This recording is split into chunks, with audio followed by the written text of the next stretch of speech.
Welcome to today's Explainer. We're diving into something truly monumental today. On October 31st, 2024, Mexico published a reform that fundamentally alters the balance of power within its entire government. We're talking about a massive, systemic change to the Mexican Constitution, specifically targeting the power of the judiciary. So our goal today is to objectively deconstruct exactly what happened, how insanely fast it happened, and what it actually means for the future of Mexican law. To really understand this reform, we've got to start with one crucial word: impugnabilidad. Basically, this translates to unchallengeability. Think of the Constitution as the ultimate rule book of a country, right? And the judiciary, well, they're the referees, making sure every new law follows those rules. What this principle does is create a totally new rule that says once the rule book itself is amended, the referees are no longer allowed to review those changes. They just can't be legally challenged. The changes are, quite literally, unchallengeable. So here's our roadmap for this explainer. We'll quickly define this concept of inimpugnabilidad, track the incredibly fast legislative process, and break down the actual congressional votes. After that, we'll dive right into the specific textual changes and explore the contrasting perspectives on what this decree actually impacts. All right, Part 1. El concepto de inimpugnabilidad. Understanding the core legal concept. The absolute core objective outlined in our source material is to blindar or shield constitutional modifications. See, before this, there was a pretty fierce ongoing debate in Mexico about whether the Supreme Court could actually strike down an amendment to the Constitution if, say, it violated fundamental human rights or international treaties. Well, this reform effectively ends that debate. It explicitly locks the federal judiciary out of reviewing, debating, or striking down constitutional amendments. The whole idea, at least in theory, is to guarantee the absolute stability and certainty of the Constitution. Moving to Part 2. El proceso legislativo.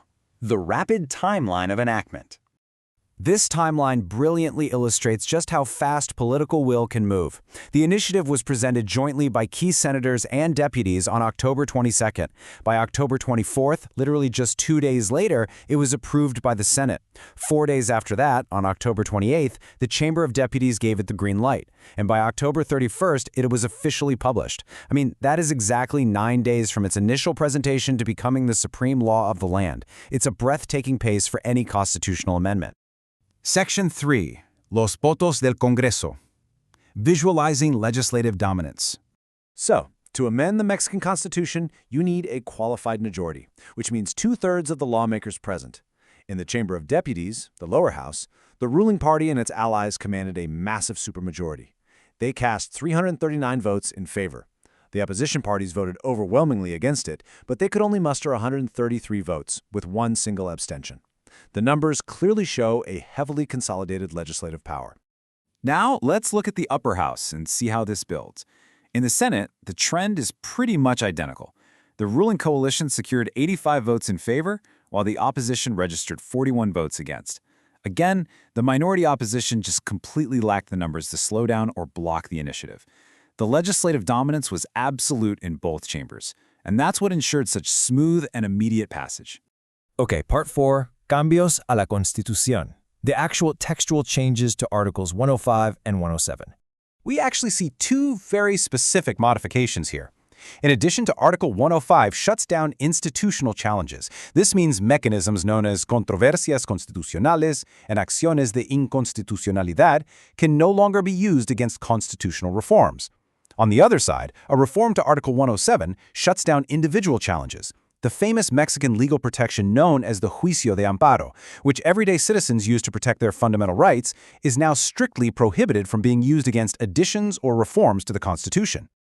The phrasing of the source text leaves absolutely zero room for ambiguity. It explicitly states that in cases where Amparo judgments resolve the unconstitutionality of general norms, they will in no case fix general effects. And then, the final hammer blow, it states that the Amparo will simply not proceed against constitutional additions. Basically, the door for judicial review on these matters has been firmly locked. Finally, Part 5. El impacto del decreto. Contrasting perspectives on the reform. As you can imagine, whenever there's a systemic shift this large, there is intense debate. So, maintaining our total neutrality, let's look at the facts and contrast the different perspectives. Let's start with the proponents, the lawmakers who actually drafted and passed it.